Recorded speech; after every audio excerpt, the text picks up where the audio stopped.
Alright mga kagrasa, meron tayong ito, Nissan Navara kalibre, basic lang to. Ayan, ayaw na nga umatak at bagong baba din to ng ibang mekaniko, pero hindi na natsambahan. So ako ang tsatsamba dito ngayon. Hindi lahat ng mausok ang likod, tambutso, dito nyo makukuha. Sa injector washer, hindi po kasi ginawa na nila. Ganun pa rin, mausok pa rin. At saka walang power. Hindi din lahat ng walang power, dito nyo makukuha sa suction valve at dito sa pressure pump.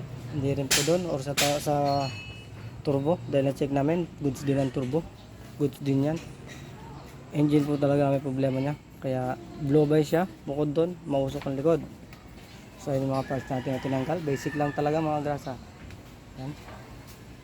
So yan, kaya siya low power lang dahil sa makina, hindi sa tambutso.